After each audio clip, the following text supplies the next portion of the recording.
selamat datang di podcast BMFKG Unhas kali ini, yaitu pada seri ketiga.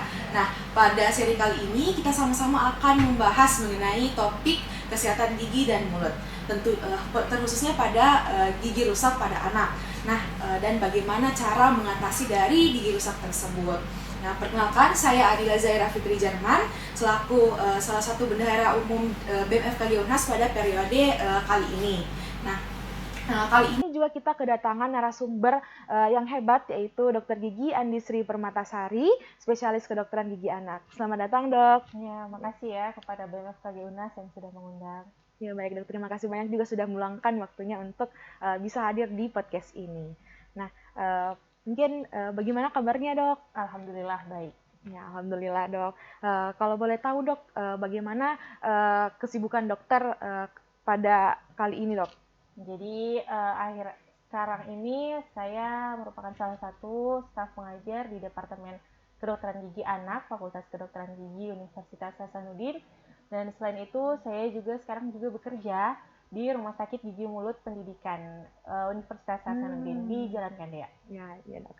Nah, sama-sama kita sudah sama-sama sudah kita ketahui bahwa Dok Andis ini merupakan narasumber kita yang tentunya sudah sangat berpengalaman terkait topik yang akan kita bahas kali ini. Nah, sama-sama juga kita ketahui bahwa gigi ini merupakan salah satu investasi terbesar ataupun terpenting bagi tubuh kita untuk perihal mengenai nutrisi tubuh kita, intake nutrisi tubuh kita, dan apabila gigi ini rusak, maka intake nutrisi tersebut bakalan terganggu. Nah, selanjutnya mungkin kita langsung saja ke topik kita pada hari ini mengenai gigi rusak pada anak. Nah, sebenarnya apa saja sih, Dok? Atau apa sih itu gigi rusak pada anak? Mungkin dokter bisa menjelaskan mengenai gigi rusak pada anak. Ya, oke, terima kasih.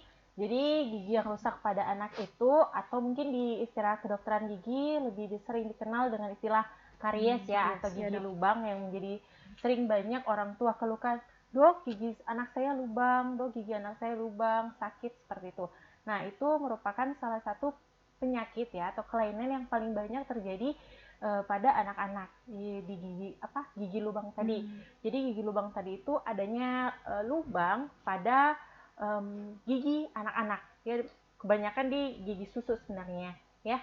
Jadi gigi lubang itu, atau yang sering di istilah medis kedokteran gigi dikenal dengan istilah karies atau gigi lubang atau gigi rusak, ya. Kebanyakan orang tua mengeluhkan, "Dok, gigi anak saya lubang, Dok, gigi anak saya rusak, gigi anak saya sakit sampai dia tidak bisa tidur." Nah, itu merupakan salah satu contoh-contoh kasus gigi rusak pada anak. Dan memang gigi rusak pada anak itu tidak hanya pada gigi permanen, kebanyakan memang pada gigi susu. Jadi sebelum gigi permanennya lubang, kebanyakan memang setelah ditanyakan dulu waktu kecil gigi susunya bagaimana. Nah, kebanyakan juga gigi susunya yang bermasalah. Kira-kira seperti apa gigi yang rusak itu? Awal-awalnya itu, tanda awal dari gigi yang rusak atau gigi yang lubang itu biasanya ada white spot, ya. Jadi ada bentuk warna putih pada permukaan gigi, itu tanda awalnya. Jadi kadang orang tua mengabaikan kondisi seperti itu, padahal itu merupakan tanda awal dari kerusakan gigi, seperti itu. Kemudian lama-kelamaan, seiring berjalannya waktu, dia akan bertambah parah. Jadi dia akan berwarna kecoklatan, bahkan sampai struktur gigi tersebut itu akan lepas. Jadi kayak rapuh, itu membentuk lubang. Nah, itu sudah kondisi yang lumayan parah pada anak-anak. Baru akhirnya setelah itu langsung berlubang, ya, Dok, setelah melewati proses tersebut. Kalau kira-kira untuk usia berapa saja, Dok, kira-kira anak-anak ini bisa menderita gigi berlubang? Apakah pada usia sekolah atau anak-anak, bahkan anak-anak usia 1 tahun pun bisa kena, Dok? Mungkin bisa dijelaskan, Dok, dari usia berapa? Jadi sekarang ini memang kondisi gigi berlubang itu tidak hanya banyak pada gigi anak-anak usia sekolah dasar, ya, tapi dari beberapa pasien yang datang ke klinik, kemudian dari beberapa literatur penelitian memang menjelaskan bahwa gigi lubang ini tidak hanya pada gigi anak-anak usia 6 ke atas, ya, tapi pada bayi pun usia 1 tahun, Iya, Dok. usia 2 tahun itu banyak yang sudah datang dengan kondisi gigi berlubang, seperti itu. Nah, ini memang ada beberapa banyak faktor yang menyebabkan ya. Jadi berarti bukan cuma anak-anak usia sekolah, bahkan anak-anak bayi pun ternyata bisa mengalami gigi berlubang atau karies ini. Benar. Nah, kira-kira penyebabnya itu apakah dari makanan yang si anak ini makan, ataukah ada penyebab lain yang dapat menyebabkan karies ini, Dok? Ya. Jadi untuk penyebab karies itu sendiri ada penyebab utamanya ya, multifaktorial. Iya, Dok. Kemudian ada juga penyebab lain ya, seperti faktor resiko. Nah, untuk penyebab utama itu yang tadi saya jelaskan, multifaktorial itu ada beberapa faktor. Seperti yang pertama itu faktor host. Jadi faktor dari kondisi dalam rongga mulut pasien anak itu sendiri misalnya ya. Jadi misalnya dari gigi anak itu ada daerah-daerah memang yang cenderung cepat terjadi gigi berlubang, misalnya gigi geraham bawah ya, itu karena atau gigi geraham pada anak, karena kondisinya itu dia ada ceruk-ceruknya yang ada pit dan fisur yang dalam ya daerah situ. Nah, itu bisa menyebabkan retensi makanan, dan makanan ketika tersimpan di situ susah dibersihkan oleh anak-anak, itulah yang akan menimbulkan asam seperti itu. Nah, faktor yang kedua adalah selain itu faktornya adalah bakteri di dalam rongga mulut. Kalau bakteri sendiri sih sebenarnya yang paling banyak itu Streptococcus mutans ya, yang dikenal sebagai penyebab gigi berlubang. Yang ketiga adalah faktor dari substrat. Substrat itu apa yang dimakan oleh anak-anak.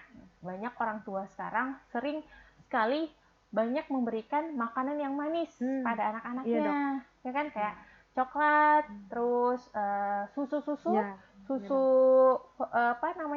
kotak ya. Susu kotak itu banyak sekali kandungan gulanya sebenarnya. Nah, itu kemudian permen ya, itu banyak menyebabkan karies, bisa menyebabkan karies. Terus kayak roti, makanan yang lengket-lengket, nah itu apalagi kan makanan yang lengket itu susah dibersihkan kan oleh anak-anak itu. Kemudian faktor waktu. Jadi karies tidak hanya langsung tiba-tiba ada, tapi membutuhkan waktu proses sehingga terjadi karies ya. Iya, Dok. Nah, itu tadi penyebab utama ya, Dok, yang dapat menyebabkan terjadinya karies. Nah, selain penyebab utama itu, Dok, mungkin ada penyebab lain dari yang dapat menyebabkan karies, Dok? Jadi faktor-faktor lainnya itu ada beberapa sebenarnya. Dari pertama mungkin dari faktor sosial ekonomi dari keluarganya. Kemudian yang kedua adalah faktor pengetahuan orang tua nih. Pengetahuan orang tua, cara menjaga kesehatan gigi di mulut anaknya, kemudian cara menyikat gigi anaknya. Kan anak kecil, anak bayi, mana bisa kan dia menyikat gigi sendiri. Nah, itu kan butuh dukungan dari orang tua untuk menyikatkan gigi anak-anaknya. Nah, itu faktor pengetahuan orang tua juga menjadi faktor penyebab. Kemudian selain itu tidak sedikit ya orang tua yang berpendidikan tinggi tapi gigi anaknya lubang. Misalnya mungkin dari segi ekonomi dia juga dia tinggi ya, ekonomi tinggi, kemudian berpendidikan, tapi anaknya dijaga oleh pengasuh. Nah, pengasuhnya ini ya agak kurang dalam menjaga kesehatan gigi dan mulut anaknya. Itu juga bisa jadi penyebab. Padahal ini orang tua udah berpendidikan tinggi, udah ekonominya lumayan ya, tapi anaknya kok bisa jadi karies ya, karena diasuh oleh pengasuh yang kurang pendidikannya. Jadi lingkungannya ya, Dok? Iya, lingkungan. Bukan cuma orang tua, tapi semua yang berada di lingkungan anak itu. Betul, biasa juga kan kayak anak-anak dijaga oleh neneknya, kemudian anaknya nangis, dikasih yang manis-manis, dikasih coklat, biar anaknya berhenti menangis kan. Nah, itu sebenarnya yang harus diubah pola asuh dari orang tua maupun keluarga pada anak-anak. Seperti itu.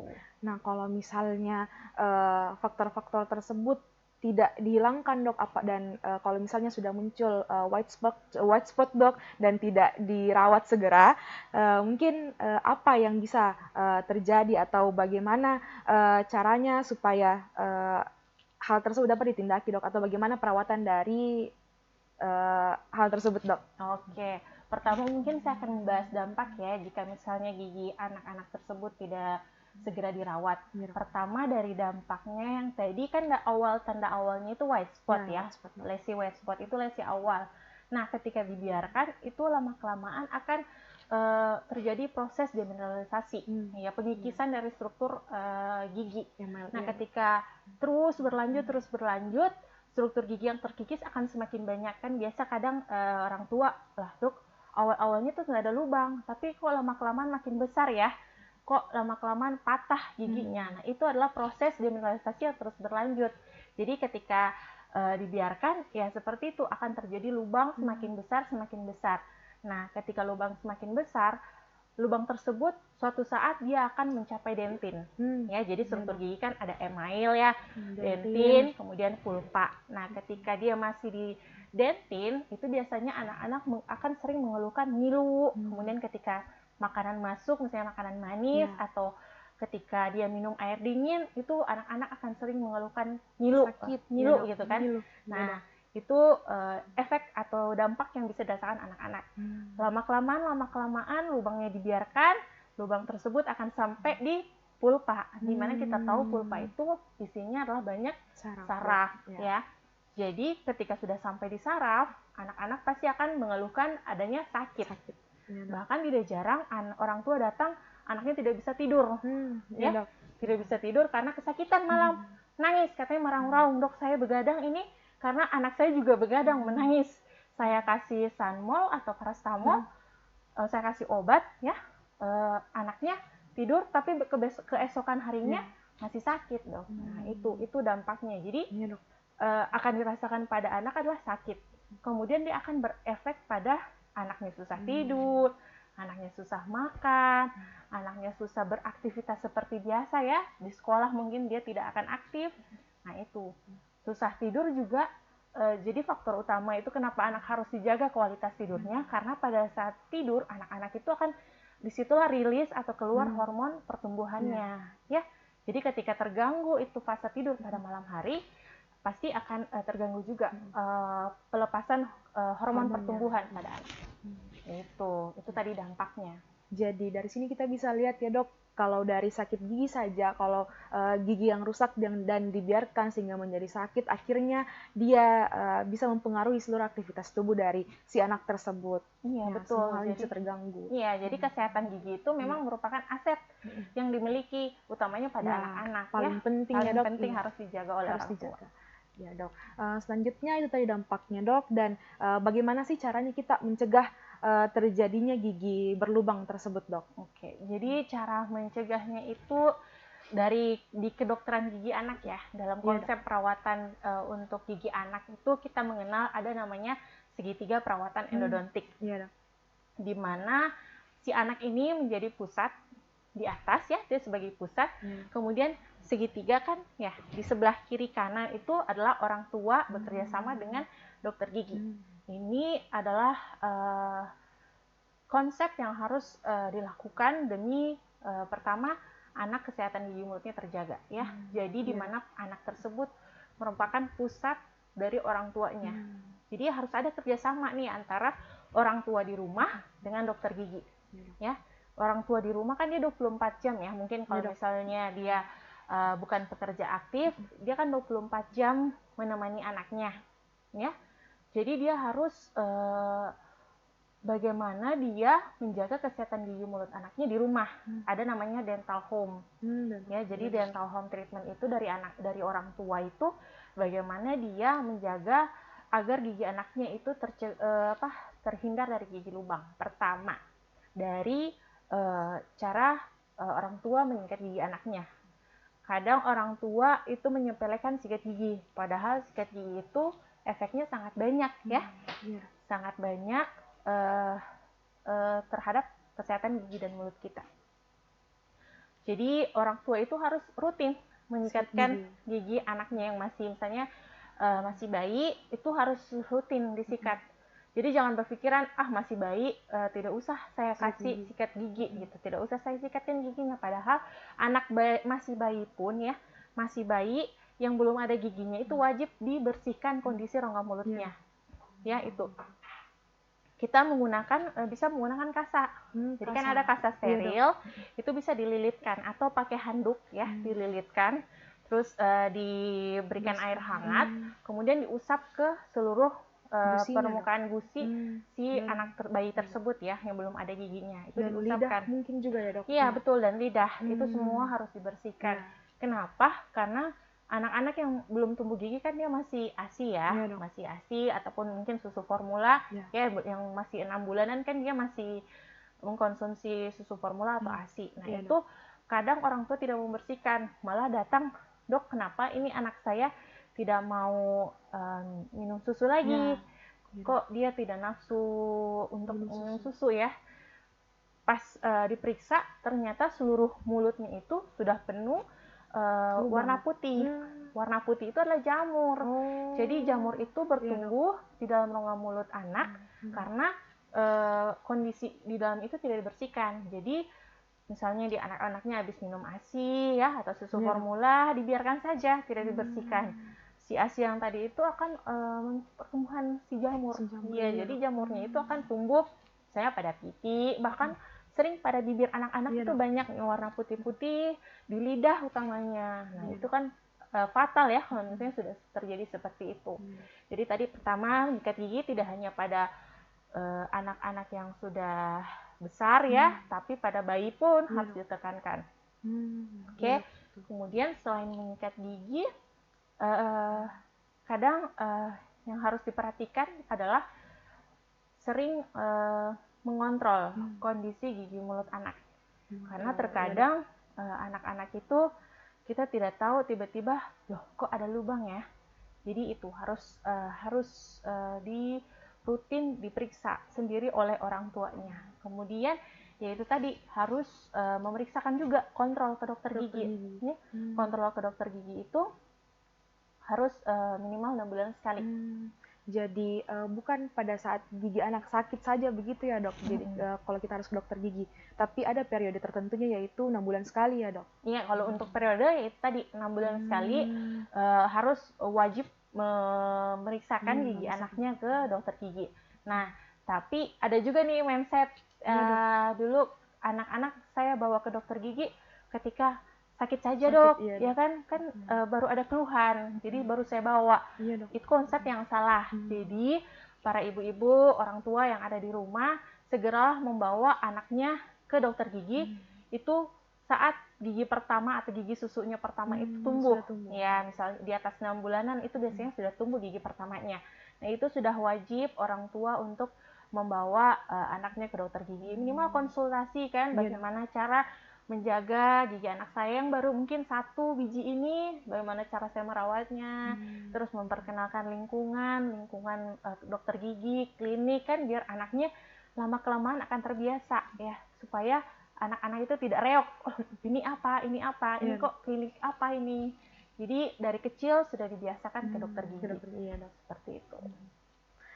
Mungkin selanjutnya dok, apa ada tips dan triknya dokter untuk bagaimana caranya sekiranya lingkungan anak-anak ini atau bagaimana caranya kita edukasi kepada orang tua yang memiliki anak yang giginya berlubang begitu dok, bagaimana caranya diedukasi seperti tadi misalnya dok kita bilang dikurangi konsumsi makanan-makanan yang manis. Nah mungkin selain itu apa ada lagi dok edukasi yang bisa kita berikan kepada ya itu yang tadi yang sudah saya jelaskan. Pertama itu rutin sikat gigi ya 2 kali sehari, pagi setelah sarapan, malam sebelum tidur. Itu orang tua harus mengontrol sikat gigi anak, terutama yang belum bisa menyikat gigi sendiri harus disikatkan ya. Kemudian yang kedua adalah mengurangi makan makanan yang manis. Jadi sebisa mungkin dikurangi makanan yang manis, makanan yang lengket, susah dibersihkan. Ya, kita kurangi faktor-faktor penyebabnya. Kemudian yang ketiga adalah ketika misalnya orang tuanya itu anaknya masih minum susu botol, itu hindari. Sekarang kalau misalnya sudah 1 tahun lebih, ya itu dihentikan. Jadi kebiasaan kadang menjadi kebiasaan buruk itu memberikan anak susu botol itu sampai di atas usia 1 tahun, 2 tahun, bahkan tidak banyak yang usia 3 tahun, 4 tahun tuh masih minum susu botol. Kenapa harus dihindari? Karena banyak sekali faktor yang tadi ya. Resikonya penyebabnya itu yang tadi itu bisa menyebabkan gigi anak tuh lubang, ya. Gigi anak lubang tidak hanya satu gigi, bahkan keseluruhan gigi depan tuh bisa hancur, bisa keropos. Iya dok. Ya, itu harus dikurangi susu botolnya. Kemudian terkadang anak-anak yang minum susu botol itu lama-kelamaan kondisi dari rahangnya ini dia akan bertambah maju si gigi atasnya itu. Iya, Jadi dok. dia lama-kelamaan akan tonggos kelihatan si giginya. Nah, itu harus dihindari ya seperti itu sebelum jadi tonggos, karena ketika tonggos itu perawatannya akan lebih rumit. Ya, itulah tadi pentingnya di dok, bagaimana kita mengedukasi kepada orang tua ataupun lingkungan sekitarnya mengenai bagaimana cara menjaga gigi dan mulutnya si anak ini, karena gigi dan mulut ini juga pastinya sangat penting untuk pertumbuhan anak nanti. Nah, kalau misalnya anak itu ompong depannya dok, pasti dia akan malu-malu kepada teman-temannya. Nah, iya dok, dan gigi ini pasti tentunya berfungsi sangat penting pada estetika dan juga fonetik ataupun bicara pada anak itu sendiri, ya dok. Mungkin masih ada lagi yang ingin ditambahkan oleh dokter mengenai tips dan trik?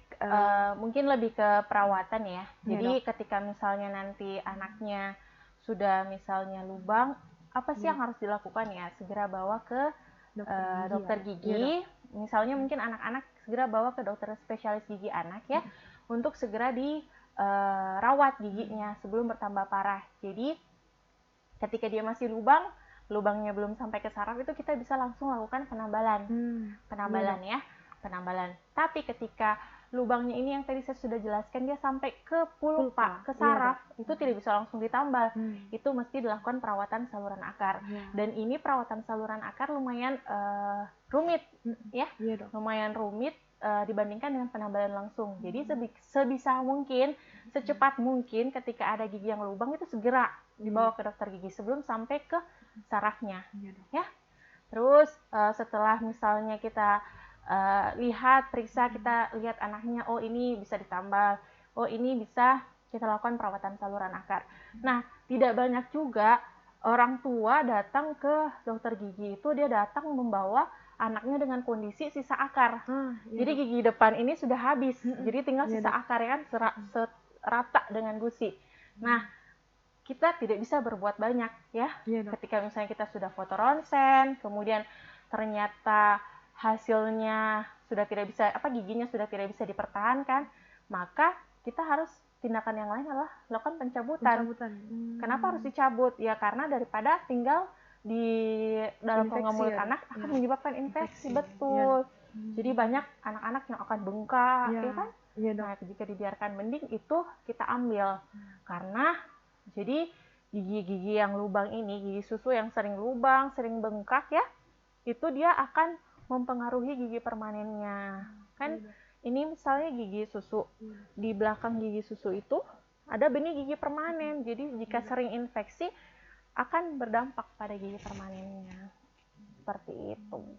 Jadi memang agak susah sebenarnya, susah gampang dalam merawat gigi anak-anak ya. Belum lagi misalnya anaknya tidak kooperatif. Kalau tidak kooperatif dok, mungkin bagaimana untuk diatasi anak tersebut untuk bisa kooperatif dok? Apa mungkin ada tips dan triknya dokter sesuai dengan pengalamannya dokter? Pengalamannya, tips trik merawat anak yang tidak kooperatif, sabar. Banyak-banyak sabar. Iya, jadi dokter gigi anak itu memang harus sabar. Jadi untuk merawat gigi anak, pertama memang kita harus merawat mengelola manajemen perilaku anaknya itu sendiri. Nah, manajemennya itu berbeda-beda, tergantung dari perilaku anak. Apakah anak ini memang sudah kooperatif, itu beda perilakunya, manajemen perilaku yang kita lakukan, pendekatan yang kita lakukan itu beda. Tapi anaknya memang dia mampu kooperatif, cuman masih mungkin dia cengeng, mungkin dia takut, ya, itu beda manajemen perilakunya, ya. Kemudian untuk anak-anak yang tidak kooperatif itu juga akan sangat berbeda manajemen perilakunya. Sama lagi satu, di kedokteran gigi anak itu kita juga merawat anak-anak berkebutuhan khusus, ya itu juga akan berbeda manajemen perilakunya, tergantung dari tadi tingkat kooperatif anak. Jadi kita bagaimana membangun kepercayaan diri anak tersebut kepada kita dokter gigi untuk merawat gigi anaknya tersebut. Karena kalau tidak, ya tidak akan berhasil perawatan yang akan dilakukan. Kembali lagi mungkin tadi seperti apa yang sudah dokter katakan, bahwa anak ini mulai dari tumbuh gigi pertamanya sudah harus dibawa ke dokter gigi supaya si anak ini mengenali lingkungan dokter gigi. Betul. Jadi kemudian anaknya terbiasa dan bisa menjadi pasien yang kooperatif. Iya betul. Karena anak kooperatif itu juga merupakan sebenarnya ada peran dari orang tua itu, bagaimana dia membangun perilaku anak di rumah, ya, memperkenalkan dari rumah, kita mau ke dokter gigi nih, ini yang hal-hal ini yang akan dilakukan, ini dokter gigi nanti akan tampakannya seperti ini, terus kamu nanti akan duduk di kursi unit. Nah, itu sebenarnya yang harus dibangun orang tua. Jadi orang tua harus menjelaskan bahwa nanti kita akan ke dokter gigi seperti ini ya kondisinya, seperti itu sudah terbayang ya. Misalnya anaknya belum rutin dibawa ke dokter gigi ya, jadi seperti itu. Selain itu dok, mungkin apa masih ada tindakan pencegahan yang lainnya yang dapat dilakukan di klinik terhadap anak tersebut dok? Iya. Sebenarnya banyak yang bisa kita lakukan untuk mencegah gigi anak rusak ya atau berlubang ketika anak datang ke dokter gigi. Salah satunya mungkin teman-teman tahu kita berikan topical aplikasi fluor ya. Jadi bahan fluor ini dia akan memperkuat struktur gigi. Jadi dia lebih resisten terhadap karies. Kemudian selain tadi topical aplikasi fluor, kita bisa juga berikan ada namanya fissure sealant. Fissure sealant ini diaplikasikan bahan pada permukaan dari gigi geraham misalnya ya. Tadi kan saya sudah bahas sebelumnya bahwa salah satu faktor resiko terjadinya karies itu karena kondisi gigi geraham ya, anatomi dari gigi geraham itu sering menjadi retensi makanan jika kondisinya dalam ceruknya. Nah, jadi ini bisa kita lakukan aplikasi bahan namanya pit and fissure sealant untuk mencegah. Jadi yang tadinya ada ceruk itu kita tutupi. Jadi permukaannya lebih smooth, gampang untuk dibersihkan. Seperti itu. Kemudian selain itu biasanya kami mengajari anak-anak cara menyikat gigi. Cara menyikat gigi di klinik. Mungkin yang awalnya dia masih salah cara penyikatannya, itu kita mengajarkan seperti ini ya, cara menyikat gigi yang benar, seperti itu. Kita menggunakan alat bantu, bisa video, bisa model gigi, kita ajarkan anak tersebut bagaimana cara menyikat gigi.